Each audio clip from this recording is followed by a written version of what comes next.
Hi, gang. Bob Boving with you for The Mystery Project and this episode of Clean Sweep by Elf Silver.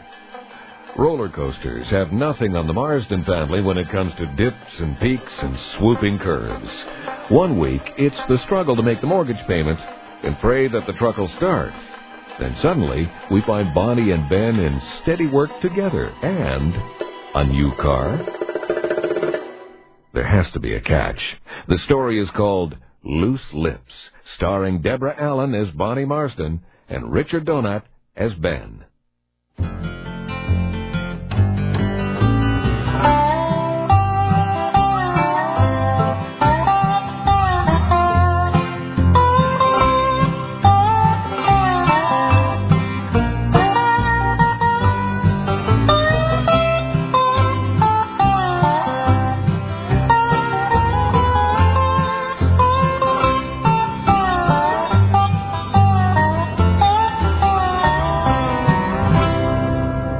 Excitement in the picturesque little town of Deacon Brodie today as Hollywood comes to Nova Scotia.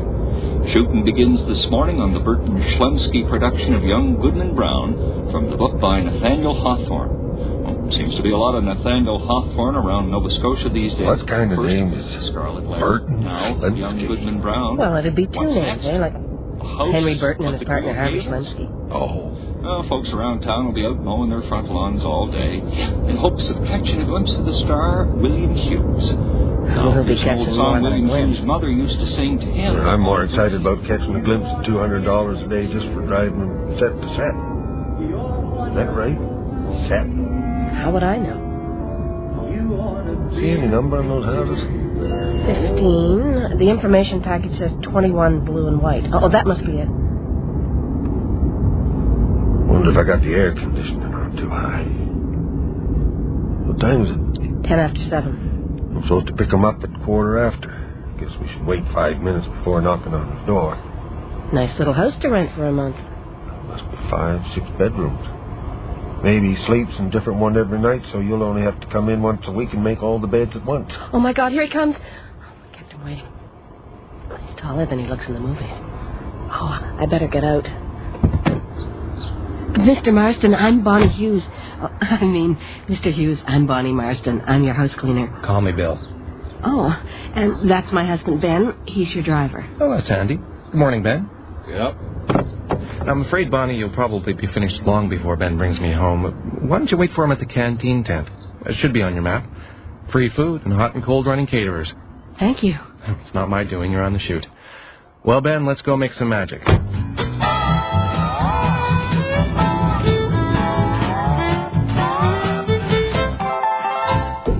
Bill? I thought you were going to be gone all... Oh. No, I'm not Bill. I'm George, Mr. Hughes's personal assistant. And truth be told, bodyguard. I'm Bonnie Marsden, the house cleaner. Mr. Hughes will be requiring your services on every shooting day. Even if you only spend an hour washing the dishes and changing the bed sheets, you will be paid for a full day. Your husband can drop you off here every morning he picks up Mr. Hughes. How did you know my husband is... It's my business to know things, Mrs. Marsden. And your business not to know them. How's that? Mr. Hughes's private life is his own. Any lack of discretion on your part would be a very big mistake. Though you might find it very tempting. There are a lot of so-called journalists out there who would pay substantial sums of money for any excuse to use the name of William Hughes to help sell their rags. Substantial sums. We wouldn't want that, would we? No.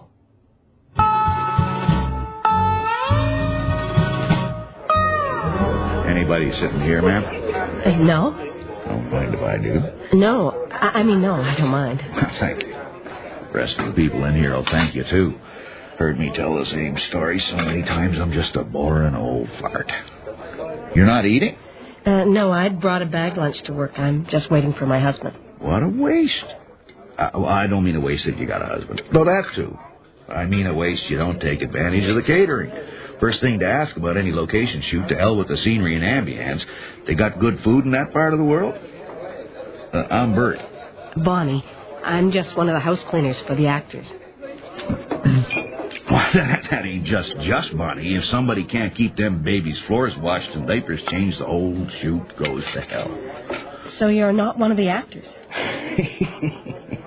Hell no. I'm just in production. Don't get me wrong. There's some grown-up actors out there, but mostly if they ain't crazy to begin with, the business drives them there. So, what do you do in production? Odd jobs. I'm just around for when something breaks down.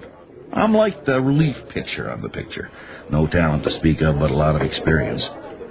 First shoot I ever worked on was gophering on Something's Gotta Give. Marilyn Monroe. After that, I can handle any star on the planet. That's funny. I thought I'd seen every movie she ever made. My first 2 kids for college, you see a lot of late movies.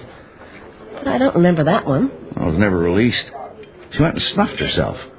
Or maybe had a little help. Before they'd shot enough footage to paste together.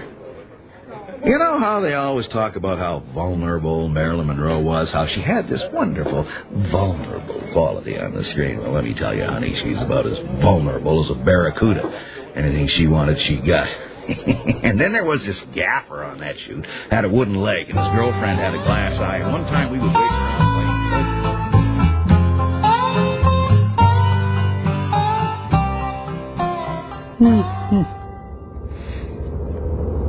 You read murder mysteries, Ben?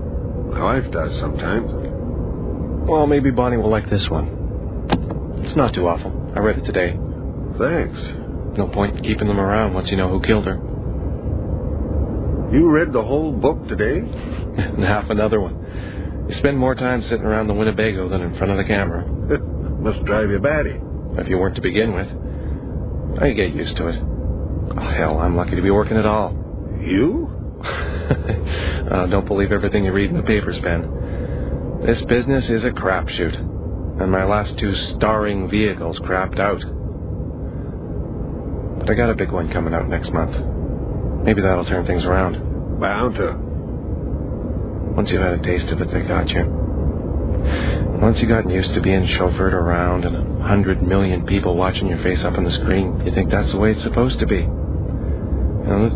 You'll do anything. Use anything to stay there. Anything. Can't be much fun having nothing to come home to either. I read in the papers how your wife's making another movie in Spain all the time you're going to be here. Yeah. Well, that's a part of the gig, too. It must get hard on you sometimes. Not as often as when I was 18. Yeah, that's just the kind of joke I'd hear from one of the guys hanging around a gas station. I was one of the guys hanging around a gas station. Might be again if I don't get another hit soon. That's funny. I didn't think you could rent a Mercedes. I couldn't tell you, Ben. I've never seen a little Mercedes SL with rental plates. Have you? Nope. I thought for a minute there I seen something funny, but I don't see a damn thing, do I? What time tomorrow, Mr. Bill? Yeah, you got me pegged there, Ben. Mr. Bill. Oh, no, Mr. Hands, not my head in the Vegematic. Tomorrow, same time, same station. Good night, Ben. Looks like it will be for you.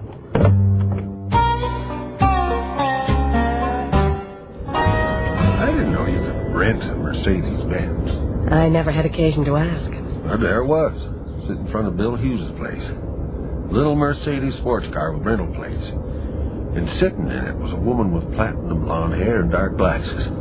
Just like something out of an old James Bond movie. Goldfinger. Huh? Oh, there was something funny about the way that old production guy said odd jobs. Made me think of a movie. Odd Job and Goldfinger. Oh. Sorry, you were saying? About the woman in the car? Oh, nothing more to say. Probably some kind of high-class hooker. Oh, there's no such thing. Oh, come on, Bonnie. Him and his wife must spend half their lives 4,000 or 5,000 miles apart. They probably got some kind of an arrangement. Yeah, it's called marriage. Well, who knows what the wife's getting up to in Spain? They're a different kind of people than us. They just live a different kind of life. Anyway, it's none of our business. You drive his car, I scrub his floors, and a month from now we'll never see him again. Yeah, you're right. I'm getting as bad as one of them damn gossip columnists or the tax department. The tax department? Always jumping to conclusions. Like, for instance, I sure hope nobody from the tax department drives by our house while we got this car parked in the driveway.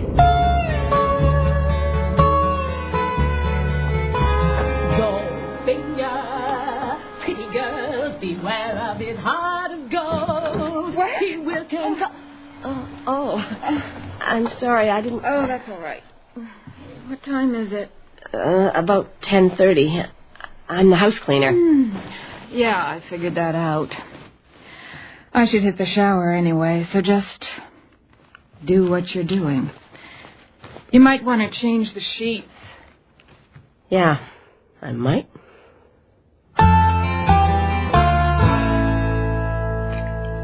Why don't you use the dishwasher? A waste of water for 2 plates and frying pans. Dishwashers don't really clean cooking pans anyway. The only thing the damn machines are really good for is hiding dirty dishes. I'm sorry if I was a bit rude a little while ago. I'm not really functional till I've had a shower. Neither am I. Look, Bill and I would really appreciate it if you didn't... Loose lips, ain't you? Yeah, right. I know Bill always forgets about tipping. I think the red ones are 50s. I don't need to be bribed to mind my own business. I'll leave it on the table anyway. You can run it through the dishwasher.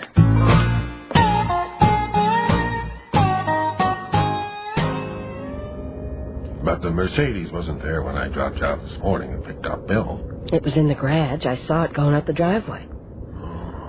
How many women, when they get woken up naked, not even a bed sheet on, reach their hand up to cover their face? I wouldn't know. And when I was straightening up the room and picking the clothes up off the floor, how many women these days still wear garter belts and stockings and no other underwear? I wouldn't know. I left her damn tip on the table. Made me almost want to call up the papers with a juicy tidbit about William Hughes, just out of spite. I still can't get over the feeling I've seen her somewhere before. It was in some fancy restaurant. Now, when was the last time you and me was in a fancy restaurant? Exactly. But that's what I keep seeing, a place with red walls and chandeliers. She was wearing a green dress and put her purse on the table. Oh, my God. What? No. Nothing on the road. I just remembered who she is. You remember that movie Andy loaned us a couple of months ago, the one we wouldn't let Melissa watch? About the woman who didn't know her husband was a gangster, starring Meg Seymour. She the one that did the skinny dipping scene? Trust you. But that one had dark hair. So did this one when she woke up. When she came downstairs, she was a blonde. You've heard of wigs? But who put on a platinum blonde wig so they wouldn't be noticed? Fooled you, didn't it? Well, there would have been something in the papers that Meg Seymour's making a movie in Nova Scotia. What she's making in Nova Scotia isn't a movie. Meg Seymour. Maybe if she shows up again, I'll ask her for her autograph. Or bring along the camera and take a few snaps before you wake her up. Could be big money. Yeah, we could do that. Well, I'm glad I wouldn't have to sit up all night trying to figure out where the hell I'd seen her before. But it's none of our business. No, it's none of our business.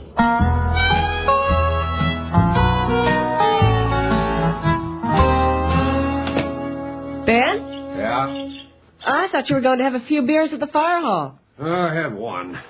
And some of the guys asked me what kind of fellow this William Hughes was. And when I told them Bill was just a regular sort of guy, they started ragging about, oh, yeah, your old buddy Bill. So I said, to hell with it, and came home. Something happened while I was gone. You looked like you just ate a porcupine. I got a phone call. We got a phone call from Florida. Florida? Well, I guess that's where they have the publishing offices for the American Inquirer. They offered us $1,000 for any inside scoop on rumors about William Hughes and a certain actress. $1,000? $1,000 US. Well, what'd you tell them? I told them I didn't know what they were talking about. Then how would they get our number? Well, I guess they got their ways of finding things out. Meg Seymour's been up to build, 4 or 5 times in the last couple of weeks? I guess somebody was bound to spot her eventually, going back and forth, or whatever hotel she's staying at. Hello? How did you get our number? I don't know what you're talking about. That was Ernest Magazine in Ottawa. I'll get it this time. Yeah? Wrong number. This is Bob. Should I pick you up at the canteen again? Sure. If you're late, maybe old Bert will be hanging around to pass the time. His old stories aren't as boring as he thinks people think they are. It takes a good listener to hear a good story. That was the Eagles, and there's some eagle eyes around Membertou County these days. Rumor has it that another famous movie star, the beautiful Meg Seymour, has been frequenting the vicinity of... How would they have found out? Well, I don't know. Like I said, are we running late? No, a few minutes early. Then why is Bill already out waiting? I've never seen that car before. And who the hell are those other 2 guys? One of them is Mr. Hughes' personal assistant. I don't know the one in the motorcycle jacket. Good morning. This is a check from Burton Schlemsky Productions for the remainder of you and your husband's wages up to today, plus the 4% vacation pay obligatory in this country. Your employment on this shoot is terminated. What? Why? I think you know very well why. I told you that discretion was part of the job requirement. What kind of crap is this? Get back in the car, Ben. Get back in the car. In the back seat. Melvin here will drive you home and return the vehicle. Bill, I didn't tell anybody about her except for Ben. You know it wasn't us. I have to be on set. If you attempt to communicate with Mr. Hughes again, I'll have you charged with harassment. You should speak more politely. I just saved your life, or at least some of your bones. I don't think so. I know karate. I'll bet you do. Ben, are you sure you didn't say anything to those reporters or anybody else? I'm sure. Well, I couldn't much blame you if you did. $1,000 is a lot of money for just telling the truth. 1,000 American. Well, I didn't. How the hell am I supposed to know you didn't? Let's not get into an argument in front of this jerk. Or behind this jerk. If you two are going to fight, at least don't go too... Shut up, Melvin.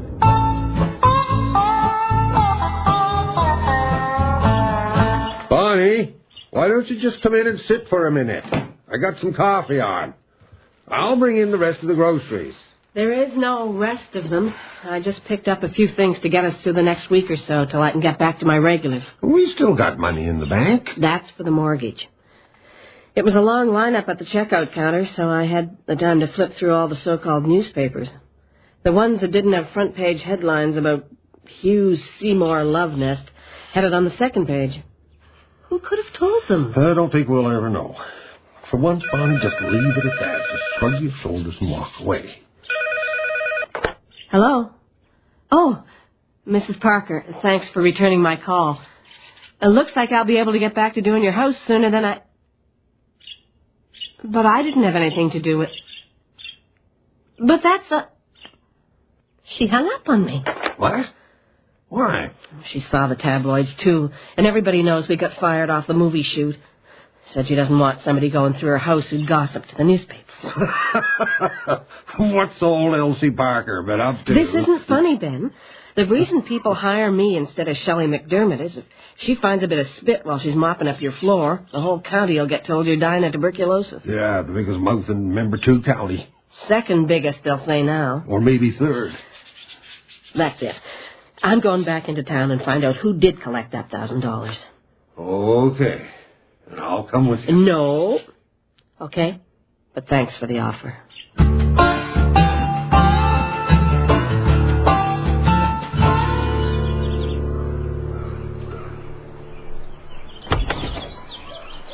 I thought I warned you not to... I've got no intention of harassing anybody. I just need a minute of your time.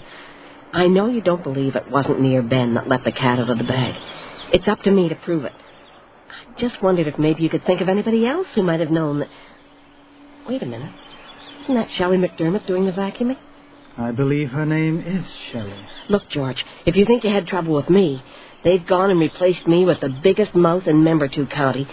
She'll be calling up the gossip columnists before you can... Gossip would seem to be your area of expertise. Sounds like you're trying to spread more now. Good day.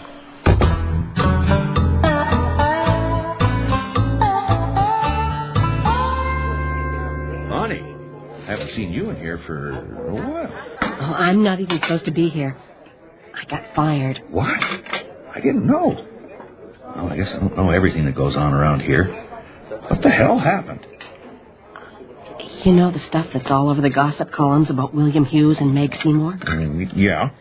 That's why my husband and I got fired. Lack of discretion. You see, rumors about Hughes and Seymour got out somehow, and somehow reporters got our number and were after us for inside scoops. We didn't tell them a damn thing. But someone did, and somebody figures it was us.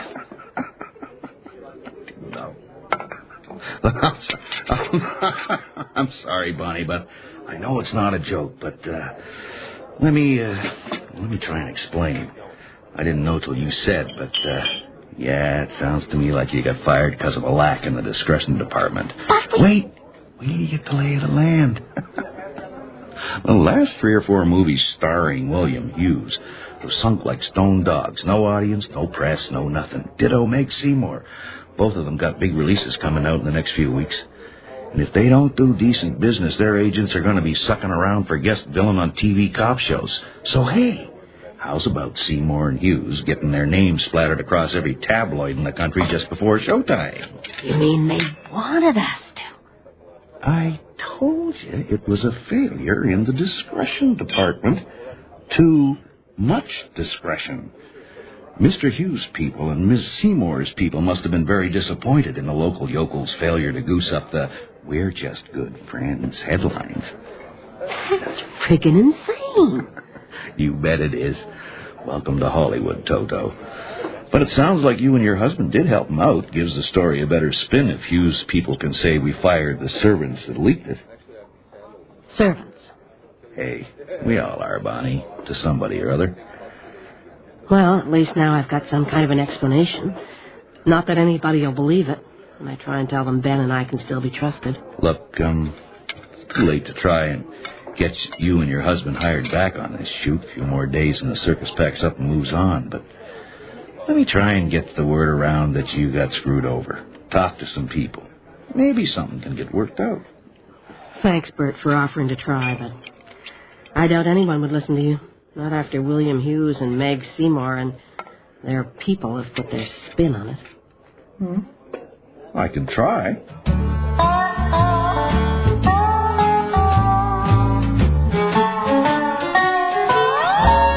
Ben! Yeah? I'm still sitting here eating lunch like I was 5 minutes ago, and yours is getting cold. I thought you were stepping out to check the mail. Did you get lost? No. I stopped to read something. We got a letter. More than a letter. From the movie people. Look. A check? For all the days we would have put in if we hadn't been fired, plus an end-to-shoot bonus. What? And a formal letter of apology from the location manager stating that our dismissal was due to an unfortunate misunderstanding. And a groveling letter of apology from William Hughes' personal assistant. Well, I'll be damned. Well, maybe Bill Hughes had an attack of the guilt. I don't think so. Well, then how do you explain I don't know. Bonnie, the company name on this check, and what was the company name on the top of all the schedules and stuff, and that they're going to show on the screen at the start of the movie? A Burton Schlemsky production. And what was the name of that old production guy you used to listen to his stories? I don't know, just old Bert. Oh, my God. There is some producer named Burton and his partner named Schlemsky. Old Bert Schlemsky. All the time I thought he was Mr. Oddjob, and he was really Mr. Goldfinger.